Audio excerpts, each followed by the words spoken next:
Hi everybody, happy May. I hope the ends of your classes are going well. This month we're talking about listening skills in the classroom. So listening is an essential part of communication.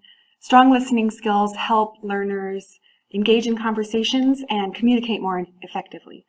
Guided, supported listening practice in the classroom helps students develop their listening skills in a safe place. Listening is not just a passive skill. We don't just take in input and that's it. In reality, we take in the input and then there are many cognitive processes that are going on to help us make meaning.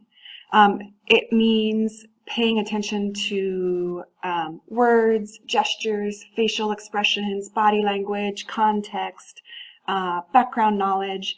And so listening is a process that is as complex as speaking.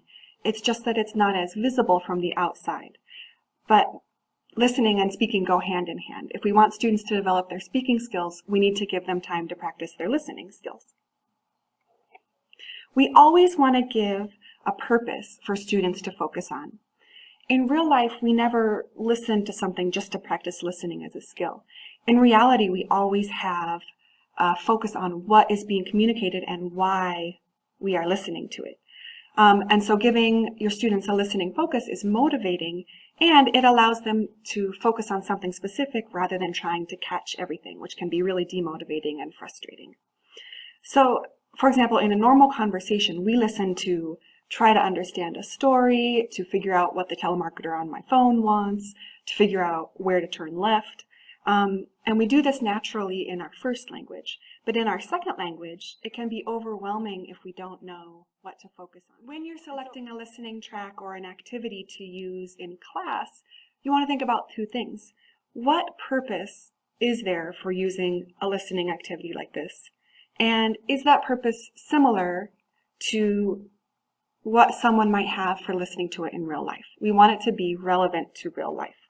Or something that's fun and helps them practice a skill, for example, songs. So here are some examples of giving a purpose. You might say, you're listening to listen and repeat. For example, if you're practicing pronunciation. They know exactly what they need to do. They don't need to understand necessarily, they just need to listen and repeat pronunciation. If you want to listen for main ideas, you can give them a worksheet with guiding questions and say, you're listening for the answers to these questions. Same thing with the details. You're listening to fill in the blank. Or if it's a dictation, you're listening and copying so that students know exactly what is expected of them. Okay, so let's look at an example of how a listening activity in class might actually go. We've got the pre-listening phase, the while listening phase, and the post-listening phase. In order for listening practice to be meaningful and effective, it needs to be grounded in context, and students need multiple opportunities to listen. So in the pre-listening phase, we want to connect to students' prior knowledge. What do students already know about the topic? Remember that when we connect to students' prior knowledge, they feel much more comfortable, they're much more motivated, and research shows that we remember things more when we can connect them to things that we already know. We might review relevant vocabulary, we might introduce any new vocabulary that's going to appear in the listening, and we want to introduce the settings and the characters.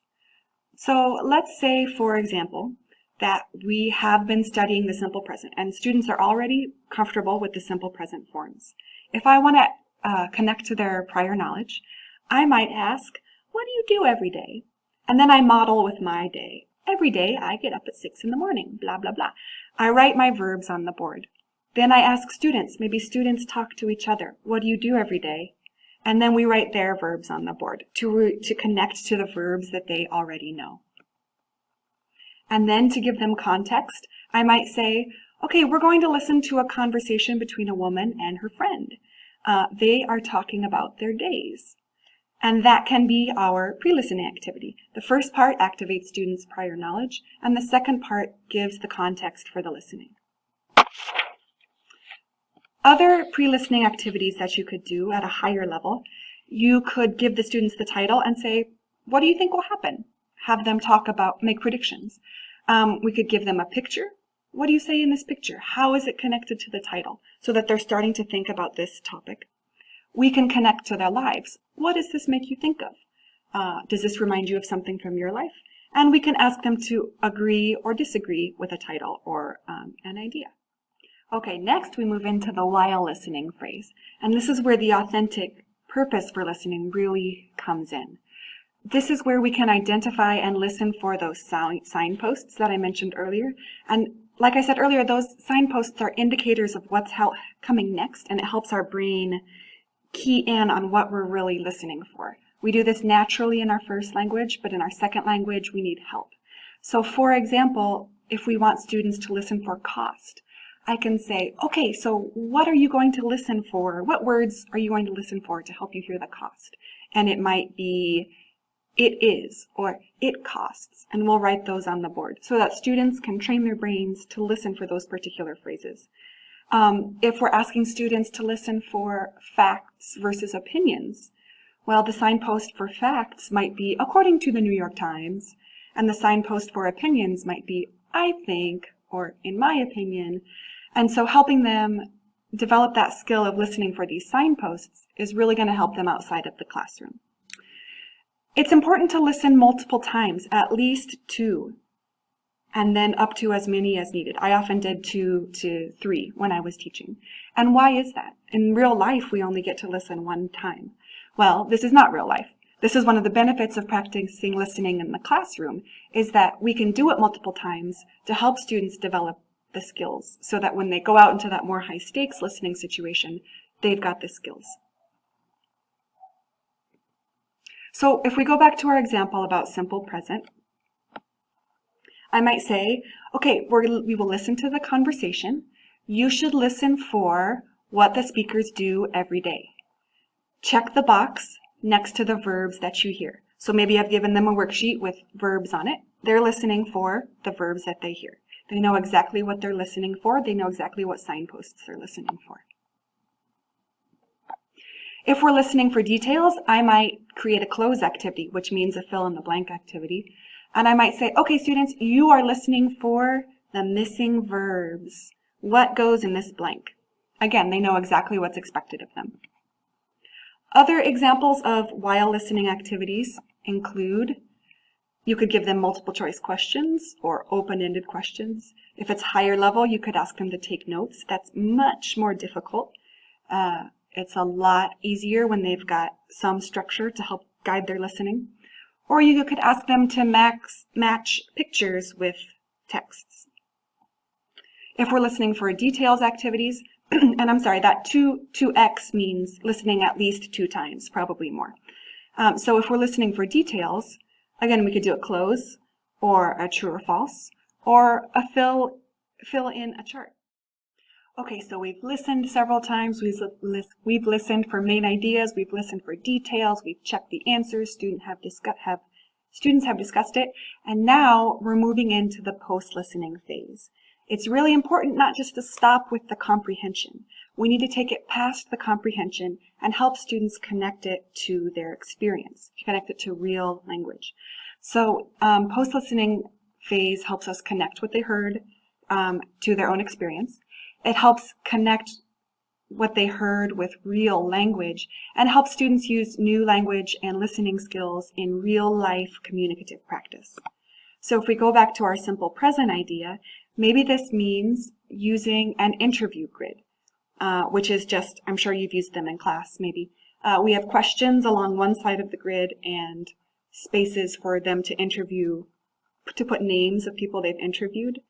So I have my interview grid, and I go to another student and I say, what do you do every day? And then I write down their answers on the interview grid. So they're interviewing each other about their days, just like they heard in the listening activity. They take notes, and then maybe they talk with a partner about their responses from the interviews. So we have set up the activity with the pre-listening activities, connecting to their background knowledge. We've guided their listening during the listening activity, and now we're expanding on that to connect with real-life communicative language.